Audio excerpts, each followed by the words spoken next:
Oi, eu sou o Cowboy Toibani, o seu namorado tóxico e tal. E hoje a gente vai falar sobre esse novo hit ou diz-hit da Globoplay, Dias Perfeitos. Esse canal não é para crianças.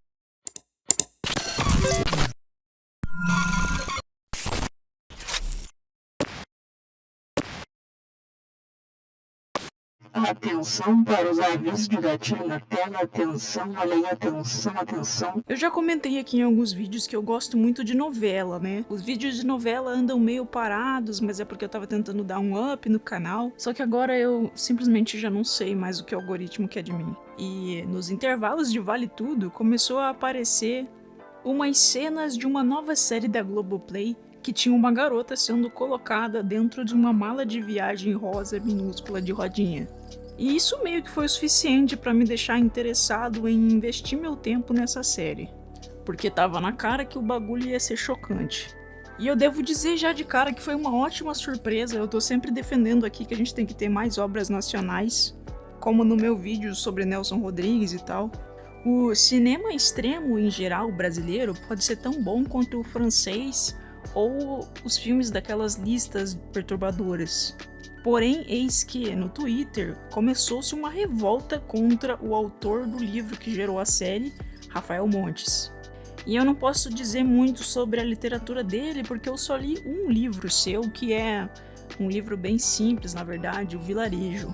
Mas eu já acompanhei duas obras derivadas dele, né? Bom Dia Verônica e Dias Perfeitos Agora, e já tinha ouvido muito falar bem sobre Jantar Secreto e Os Desvivos. Tenho que dizer que por causa dessa série eu acabei caindo no BookTok e eu tô quase me convencendo a tentar voltar a ler de novo. Mas enfim, eu vou adereçar melhor sobre essa polêmica no final. Só que antes eu vou resumir toda a história para você que não quer ver a série. Esse é o principal objetivo desse vídeo, te contar toda a história para você não ter que cair nas nojeiras do Theo. E depois eu vou adereçar essa polêmica e mais algumas referências externas que me lembraram a série. Mas se você não quer ver nenhum spoiler e vai parar o vídeo por aqui, eu digo pra vocês que eu gostei bastante da experiência. Não é uma série pra qualquer um, ela é extremamente gráfica em alguns pontos, mas se você já gosta desse tipo de gênero, pode estar apostando um pouquinho do seu tempo. Agora vai ter spoiler. Nessa série, a gente acompanha dois personagens completamente opostos, o Theo e a Clarice. A Clarice é uma garota muito livre, decidida e bastante inconsequente. Já o Theo é simplesmente ingostável, uma pessoa metódica, irritável, fechado e bem incel das ideias. Sabe aquele povo que acredita que tá vivendo na época errada porque a música antiga é melhor, a literatura antiga é melhor? E, porra, ele é muito melhor do que todos nós, porque ele lê Clarice Lispector e dança música clássica de vitrola. A gente vai descobrir como que o futuro deles, infelizmente, se entrelaça e todos os gatilhos que vão ocorrer por causa dessa união. A cena inicial pra mim foi bastante chocante, porque eu resolvi ver a série com a minha mãe, um gravíssimo erro. Porque a gente cai numas cenas bem sensuais e descobrimos que a Clarice vive uma situação meio complicada de triângulo amoroso entre ela, o Breno, que é seu namorado, e a Laura, que é a sua melhor amiga. E de longe a personagem mais adorável da série. A mãe do Theo também é muito legal, a Dona Patrícia, mas a gente vai falar sobre ela mais lá pra frente. Enfim, problemas que seriam facilmente resolvidos com a não monogamia. A mãe da Clarice meio que chega ali no meio do bacanalzinho deles e fica um climão de bosta porque ela é claramente homofóbica e meio doidinha. E também já tá um clima super pesado entre o Breno e a Clarice porque ele acabou ficando meio de lado ali. Aqui começa um ciclo de ciúme atormentando o Breno porque a Laura claramente tá afim da Clarice. E ela também tem uma namorada, então é chifre trocado. A tensão entre a Clarice e o Breno só vai piorando e causando cada vez mais um mal-estar entre eles, que acaba culminando numa festa, num churrasco de família ali do Breno, onde a Clarice acaba beijando um carinha aleatório, provavelmente por pena e principalmente para fazer ciúme no Breno. porque ela achou esse carinha doidinho, carente de atenção, que não tem habilidade social nenhuma. Enfim, eles têm mais algumas discussões e ela acaba discutindo com a Laura também. Tudo isso vai resultar nela ficar muito mamada sozinha nas ruas do Rio de Janeiro, que mesmo sendo um dos lugares mais lindos do mundo e um dos meus favoritos também, é muito perigoso, ainda mais para uma garota bonita, classe média, perdida ali no meio da rua dos botequim. E quem aparece para ajudá-la? O Theo, convenientemente. Nem tão convenientemente assim, porque ele estava seguindo ela. Amaram? Ele leva a Clarice para casa dela, que ele também descobriu assim do nada, e ainda consegue sair de bom moço e novo namorado dela pra mãe, que como já não gostava do Breno, acaba ficando com uma ótima impressão desse garoto riquinho que faz medicina e é muito mauricinho. Talvez ali no seu âmago ela tenha pensado que o Theo podia consertar a Clarice, que estava claramente espiralando para ser cada vez mais rebelde perante o controle da mãe dela. Para Clarice, tanto esse rolê do selinho no churrasco como o salvamento dela e ela chamar o cara de namorado na frente da mãe dela não significou absolutamente nada. Ela tá em outra, tá querendo viajar para esparecer e trabalhar no seu roteiro. Ela é muito juventude carioca pra frentex, artística, cheia de ideias, bissexual. Mas antes que ela consiga sair de viagem escondida da mãe dela, o Theo aparece. O Theo, no caso, por enquanto é só o carinha que ela beijou, que é um pouquinho estranho. Mas pra ele esse beijo significou muita coisa. E ele acredita estar perdidamente apaixonado por ela. Ele precisa dela. E ele acerta ela com a porra de um livro pesado na cabeça e enfia ela numa mala. Eu acredito que tudo isso aconteceu porque o Theo se sentiu visto pela primeira vez. Ali no meio da multidão, essa garota bonita e simpática resolveu conversar com ele, mesmo que fosse uma conversa super foda-se, sabe? Conversa de elevador. Tem pessoas que são assim, né? Uma simples migalha de atenção parece ser tudo pra elas. E a outra pessoa, que só tava tentando ser educada, acaba ficando numa puta saia justa. No caso, mala justa. Esse plano do Theo, ele foi um grande improviso e a gente vai ver que os planos dele são de mal a pior e tem vários furos e lidam muito com a conveniência do roteiro. Ele decide levar ela pra ficar brincando de casinha, de mamãe e filhinha ali, deitada na cama dele e constantemente dopada. Mas ele não faz nada demais a princípio, só fica ali mantendo ela, limpando ela, cuidando dela, que é muito parecido com a relação que ele tem com a sua mãe, de cuidador. Porque a mãe do Theo, a Patrícia, que é vivida pela Odete Roitman, e um parênteses aqui, se você não conhece o trabalho da Deborah Bloch, o contraste entre a Patrícia e a Odete já é estonteante, já diz que ela é muito, muito boa. Bom, voltando, a Detinha aqui, nesse papel, utiliza cadeira de rodas, e mesmo que ela tenha bastante independência quanto à mobilidade, ela é muito dependente emocionalmente do Theo, que negligencia ela em vários momentos porque ele simplesmente não tá afim. Ele mudou de uma boneca para outra para que parecia mais interessante para ele na hora. E ele consegue dar um nó nela por alguns dias, mantendo a Clarice de refém ali no seu quarto. Mas eventualmente a mãe dele acaba descobrindo e ele tem que dar uma mentira, né? Falando, minha namorada que dormiu aqui, não sei o quê. E a primeira reação que a Patrícia tem com a garota me deixou com uma grande desconforto, assim, porque parecia que ela também ia fazer alguma coisa ruim com a Clarice. Ela fala assim, bonita sua namorada. E eu fiquei tipo, caralho, o que você tá tramando? Mas como eu disse, no fim a gente descobre que a Patrícia é muito fofa, uma pessoa muito generosa e uma grande vítima do Theo. Sobre o Theo ficar dopando a Clarice, eu tenho um outro grande parênteses para fazer. Ele prefere dopar ela administrando alguns remédios ali via intravenosa, que ele tem um certo know-how porque ele tá fazendo medicina e tal, para não ter que lidar com a resistência dela, que, vamos dizer, ela é uma lutadora, ela briga, ela grita, ela tenta bater nele e tudo mais. Ele é, então, estudante de medicina e muito interessado por ciências mortuárias. Nesse ponto inicial aqui eu quis muito gostar dele, porque eu também gosto de ciências mortuárias. Mas ele fica simplesmente ingostável daqui pra frente e se revela também um estudador, e isso simplesmente não tem como passar pra mim. Eu quero que ele morra mesmo.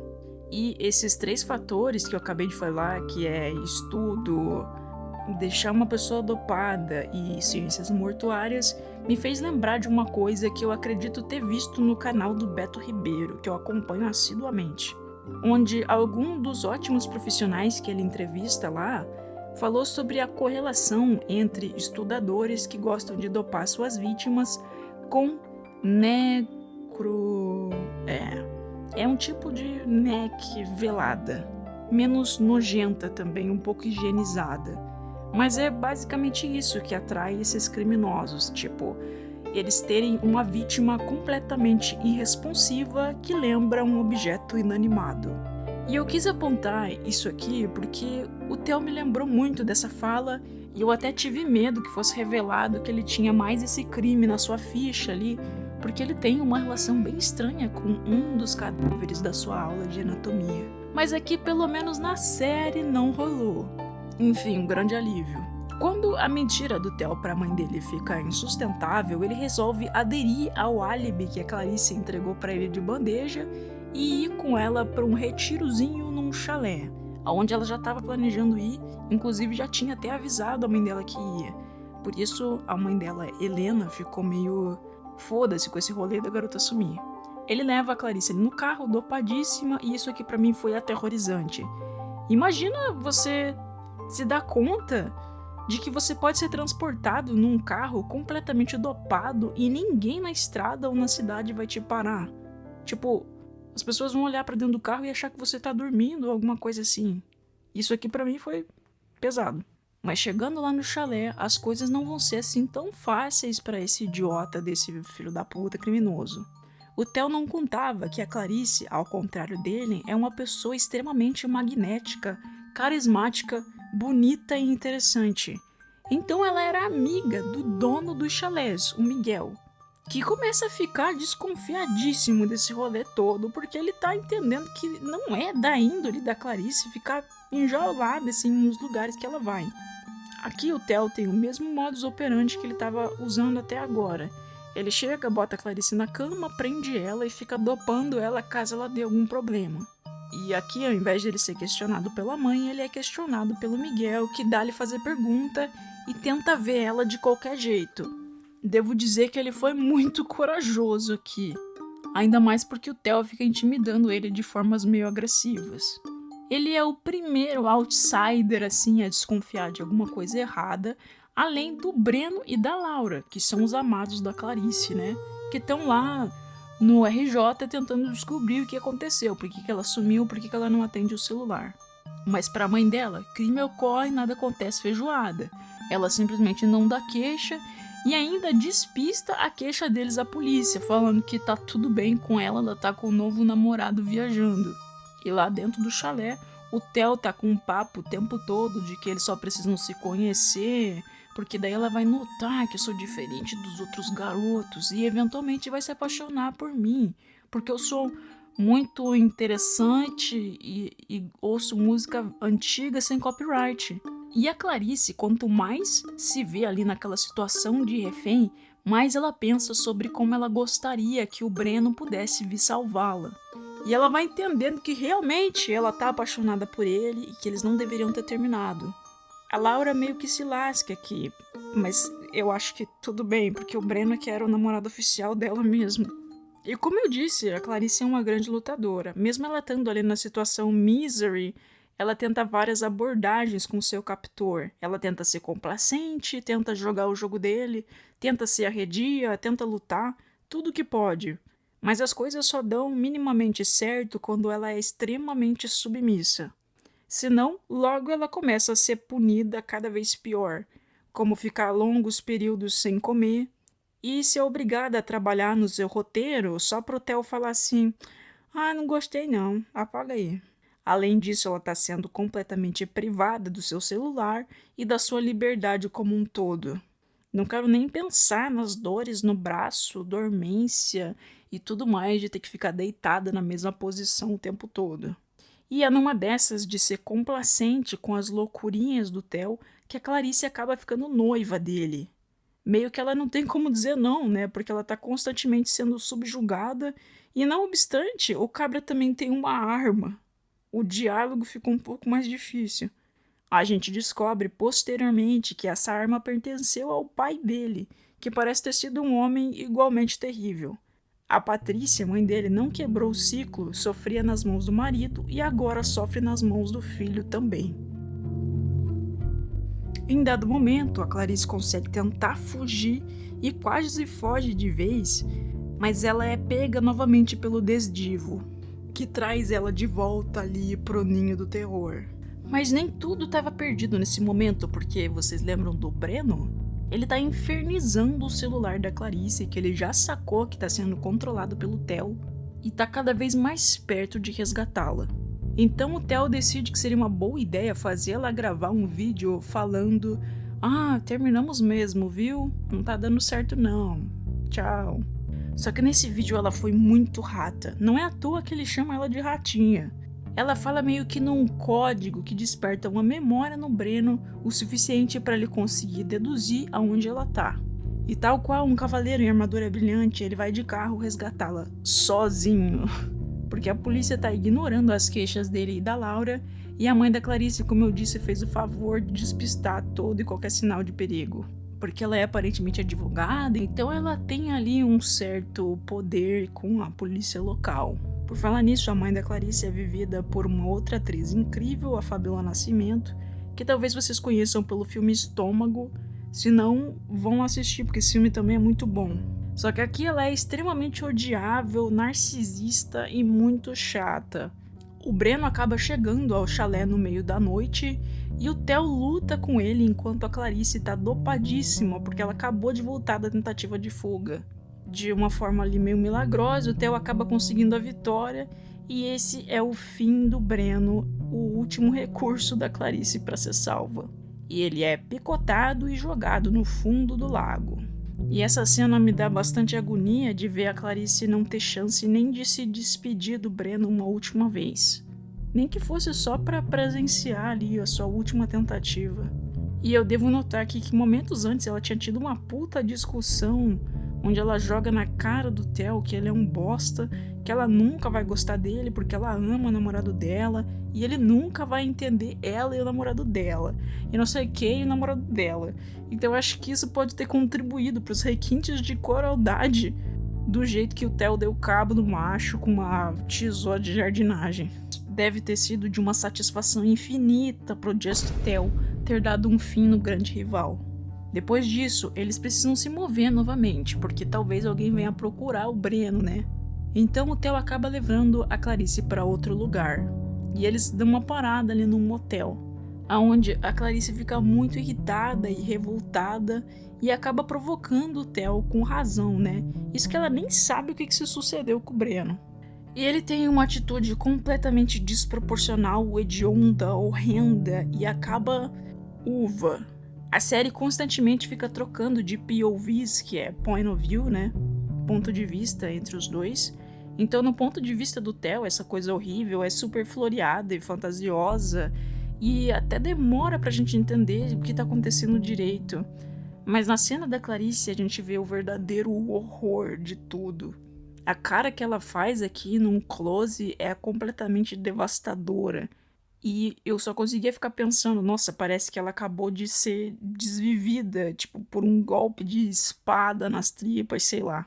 Nesse momento aqui, a Clarice meio que desiste um pouco de lutar e fica completamente letárgica e entregue. E eu acho que essa cena aqui é uma grande armadilha para que a gente fique com um sentimento de dizer: ah, ela pediu, né? Por que ela foi falar sobre isso logo nesse lugar, nesse momento, e ficar provocando ele, já que ela tá nessa situação toda, né? Mas assim, se o Theo tinha capacidade de fazer isso com ela, era uma questão de tempo. Não tem como a gente culpar ela. E isso é uma visão muito prejudicial para a vítima, sabe? A gente não teria o direito de falar que ela despediu por isso. E mais tarde eles conversam sobre isso, né? A Clarice joga na cara dele que ele é um estudador e ele explica que ele não considera isso um abuso, porque era o direito dele como noivo, mostrando que ele não é apenas uma pessoa má, mas também completamente ultrapassado com uma visão distorcida do que é um casamento, que provavelmente foi uma herança do relacionamento dos pais dele que ele acabou presenciando. Ele acaba decidindo levar ela para uma ilha, porque ele tá nesse sentimento de escapismo, né, de tipo, ai, nossos pais vão só nos atrapalhar. E, segundo ele, a Clarice precisa ficar completamente livre de visões externas para poder se apaixonar por ele. Eles até são parados ali na estrada e ela tenta fugir, o policial encontra o óculos do Breno no porta-malas, mas nada disso faz diferença nenhuma, porque o Theo fala que o óculos é dele e quando a Clarice desmaia de esforço de tentar fugir, ele fala, gente, ela tá muito doente, com câncer terminal. E eles simplesmente passam ilesos. Ô, polícia militar, o que é isso? Vamos tá trabalhando? Vamos averiguar fatos?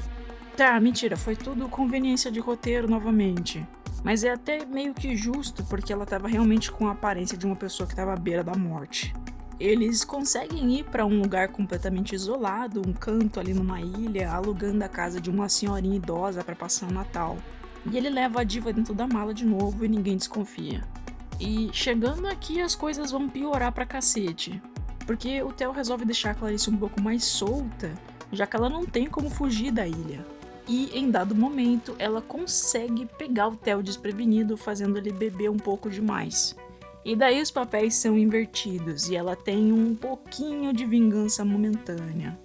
Mas novamente há uma conveniência de roteiro e ela sendo muito burra. O Theo consegue escapar das suas amarras ali e salva ela de se afogar no mar numa tentativa desesperada de fugir dele. É aqui que a série dá um plot twist que todo mundo ficou meio sem chão. O Theo repete o ciclo da mãe dele, deixando a Clarice também imobilizada da cintura para baixo, fazendo uma secção completa ou quase completa de uma vértebra da sua coluna com uma faca. E eu lembro muito da cena final desse episódio, porque ela tá deitada, desacordada, assim, numa posição meio fetal e toda destruída. E eu só conseguia pensar, tipo, mano, o que vai acontecer quando ela acordar, sabe?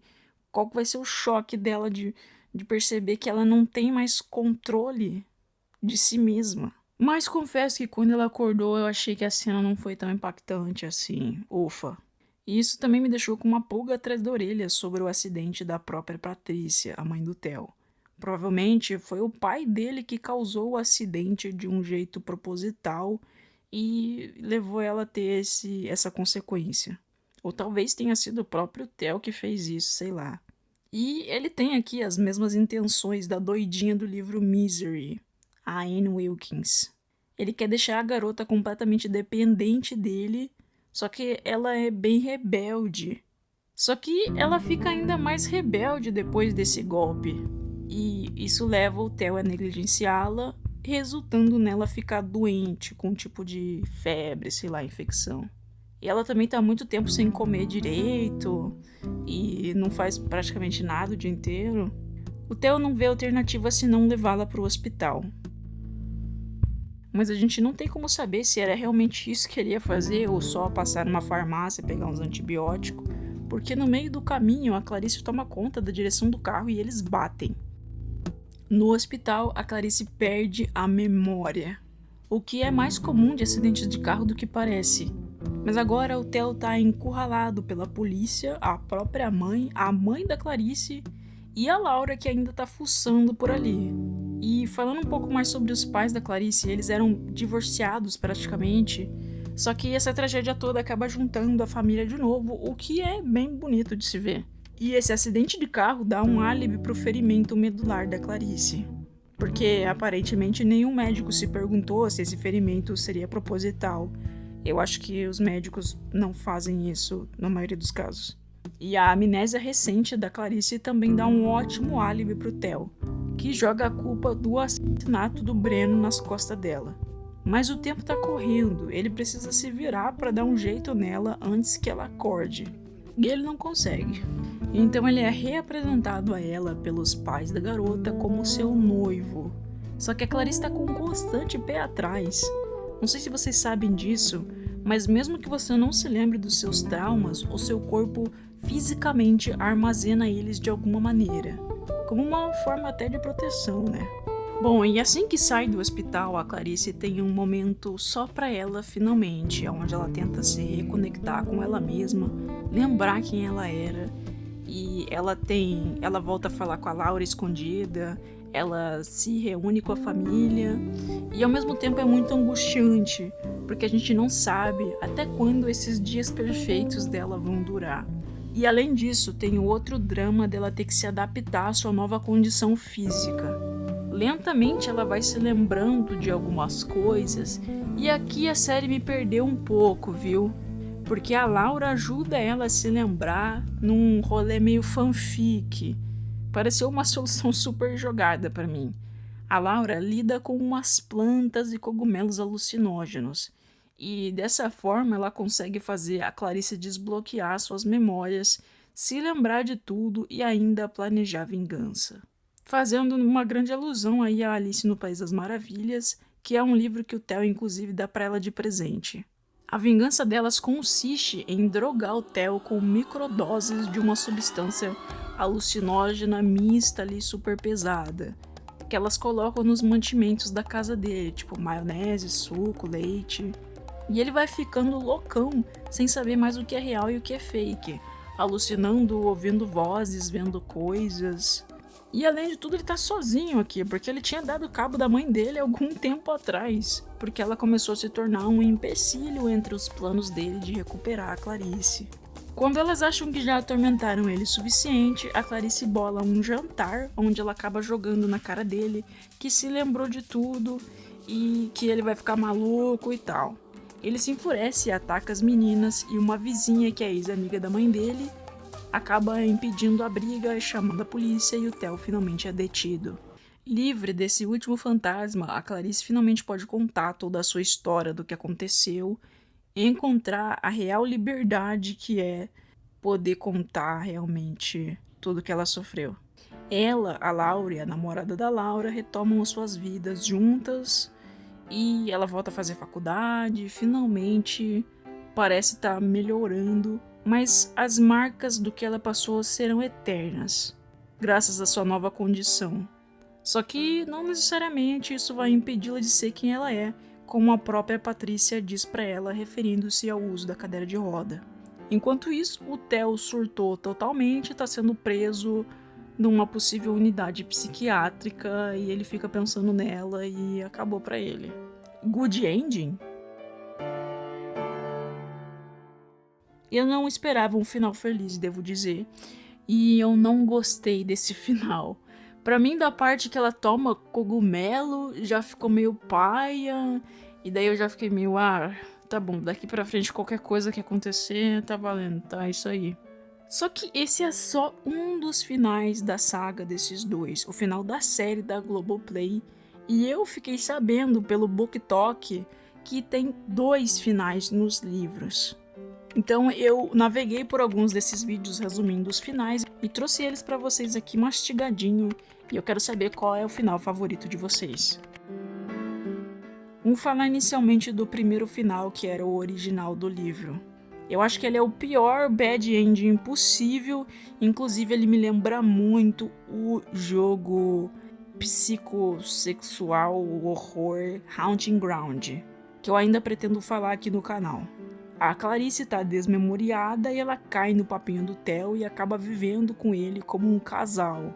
Ela consegue cair nessa de que eles realmente estavam noivos e fica junto com ele, inclusive engravida dele. E num último gancho assim, ela dá a entender que pode ter se lembrado de tudo, porque ela sugere que o nome da filha deles seja Gertrudes, que é o nome de um dos cadáveres que o Theo cuidava. O que é muito horrível! Saber que agora ela tem um link para sempre com ele, uma filha. E esse final é muito cruel para ela e, porra, pesou. E o Theo acabou com tudo que ele sempre quis. O mal venceu, guys. Não tem o que fazer. Mas eu devo dizer que esse seria meu final favorito, porque eu achei muito impactante. O segundo final ainda é um bad ending, mas é menos pior. Nesse aqui, a Clarice não sobrevive ao acidente de carro e isso causa do Theo surtar de vez. Ele rouba os remanescentes dela e sai viajando com ela, como se nada tivesse acontecido, conversando com ela na mente e tudo mais. O que seria possível, já que ele fazia isso com o cadáver lá da sala de aula dele, a Gertrude.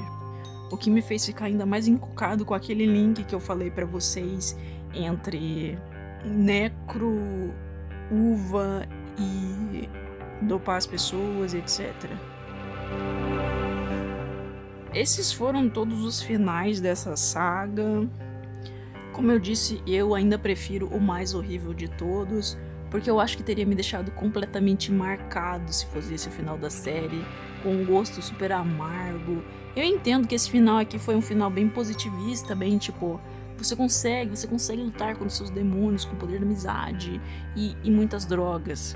O que também foi parecido com o final de Bom Dia Verônica, um final completamente otimista, assim, girl power, empoderador, que eu também não gostei.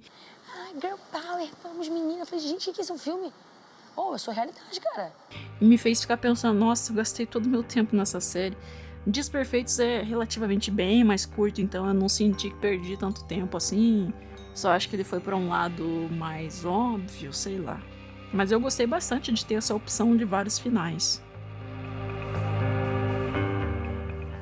Bom, agora vamos falar sobre a discussão que tá rolando no país Twitter. Eu quero deixar muito claro aqui que essa discussão sobre o terror, que quase sempre é baseado em mulheres sendo estudadas, é uma jogada muito baixa para chocar o público e meio que bota a audiência feminina para baixo em detrimento da audiência masculina, que só fica cada vez mais confortável e até fetichiza alguma dessas cenas, como em Doce Vingança 2 e 3, que praticamente faz uma erotização de cenas de uva. Poucos filmes que usam esse mesmo artifício tem essas cenas ocorrendo com personagens masculinos. De cabeça aqui eu só consigo pensar no Expresso da Meia-Noite, Deliverance. Também tem o Saló, onde acontece igualmente com os dois gêneros. Enfim, o que eu estava dizendo é que essa discussão é completamente necessária e muitos autores, diretores e tal fazem fama simplesmente em cima desse tropo. O que eu acho bastante preguiçoso e previsível. Usar sempre essa cartada de destruir a personagem para ela magicamente evoluir na trama, como se o trauma pudesse transformar uma garota normal e sem sal numa pessoa muito foda e guerreira. Ou ele só destrói a personagem mesmo e transforma ela num peso pros outros. Estão usando essa cartada então para atacar o Rafael Montes, dizendo que isso acontece em mais de um livro dele e tal. Eu acho que essa discussão não deveria parar no Rafael especificamente, mas eu tô muito feliz que isso está sendo cada vez mais falado. Em contrapartida, as pessoas que estão defendendo Rafael Montes dizem que esse livro especificamente trata disso porque é um contexto de um casal, mas ele tem outros livros onde os homens também sofrem coisas muito piores. E se for cancelar ele, tem que cancelar o Stephen King por causa do que aconteceu no final de It. E tem muitos outros atores que fazem isso. E na série You vocês estão aclamando, mas só porque é brasileiro vocês estão odiando, não sei o quê. Como eu disse, eu não tenho propriedade nenhuma para defender ou rechaçar o Rafael Montes aqui, porque eu acho que eu não conheço o trabalho dele o suficiente. Eu conheço 2 adaptações e um livro bem basiquinho, que eu até gostei, o Vilarejo eu gostei, mas achei o final um pouco infantil, meio bobo. Então eu tô trazendo os pontos aqui para ver o que vocês acham e vocês poderem construir aí o que vocês pensam de tudo isso. Eu acho então, para finalizar, que essa discussão é muito válida, ela tem que continuar, mas o que rolou é que eu gostei de Dias Perfeitos. Eu acho que é uma boa série de situação de cárcere. Eu gostei muito pela sua atmosfera, pela brasilidade, pelos personagens. E eu tenho uma relação de amor e ódio com a Clarice, porque eu comecei odiando ela e demorei muito para começar a me importar com ela.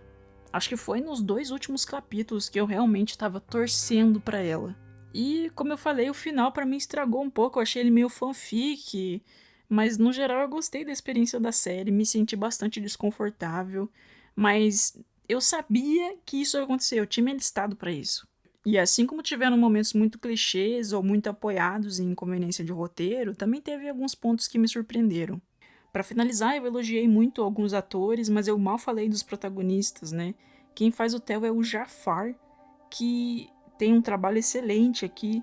Tem momentos que ele é um pouco exagerado, o que faz a gente ver que por trás da casca dura do Theo tem um bebezinho da mamãe que se faz muito de frio e calculista, transformando ele de novo num grande incel, como eu falei. O que é genial para construir a repulsa que a gente vai tendo cada vez mais por esse personagem. E quem faz a Clarice é a Júlia, que, como eu disse, eu tive uma grande antipatia gratuita pela Clarice inicialmente, talvez pelo tipo de pessoa que ela é, mas ela foi me conquistando com essa performance e eu fiquei pensando que eu gostaria de ver outros trabalhos dos dois. Achei que eles entregaram bastante. A trilha sonora também é muito boa, tem vários takes bem bonitos, a lavagem de cores é muito linda e as tomadas na ilha são muito legais. Eles também trazem uma atuação assim que eu achei bem natural, comedida em alguns pontos e trazendo intensidade em outros.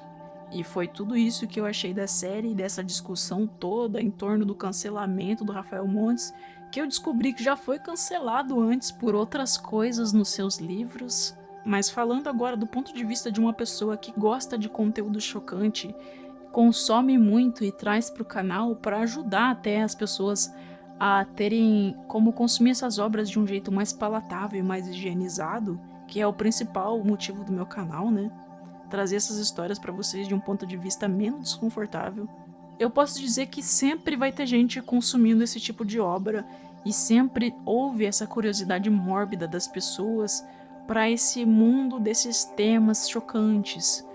O que muda é como a pessoa que está vendo leva isso, que discussões ela levanta na própria cabeça e como que ela lida com o impacto que consumir isso tem na sua própria saúde mental. Então acho que tentar proibir autores de usarem isso é completamente idiota. Tem outros livros que deveriam ser banidos muito mais do que esse. Inclusive outras mídias que deveriam ser banidas muito mais do que essa. E se você não gosta e não quer que as outras pessoas consumam, não fala disso. Tenta dar uma ignorada. Não fomenta a discussão, porque isso traz ainda mais curiosidade para a obra. Quanto mais a gente fala sobre como tal série é completamente grotesca ou tal creepypasta é a mais nojenta que eu já li, mais pessoas aparecem querendo se provar e dizer: nossa, mas eu não achei tudo isso. Nossa, mas é muito mimimi. Nossa, mas não pode fazer nada mais. Então acho que a gente tem que meio que decidir o que fazer com o que a gente leu na nossa própria cabeça e ficar bem com isso e discernir o que é certo e errado no mundo real. Enfim, esse foi o tema de hoje, eu espero que tenham gostado. Na quarta-feira, mais vídeos de pônei, voltamos à programação normal. E se você quiser ajudar o canal, tem várias formas de fazer isso. Você pode deixar um like, um comentário, compartilhar. Você pode se inscrever nesse canal e no canal extra, que tem um videozinho lá já. Você também pode se tornar membro do canal para ter acesso a muito conteúdo extra, o Discord e as lives de sábado. E também você pode entrar no meu Instagram e pedir uma commission, onde eu vou fazer um desenho para você por um preço justo. E a gente ainda vai conversar sobre isso e tentar entregar o melhor trabalho possível. É isso então, obrigado por assistirem até o final e tchau!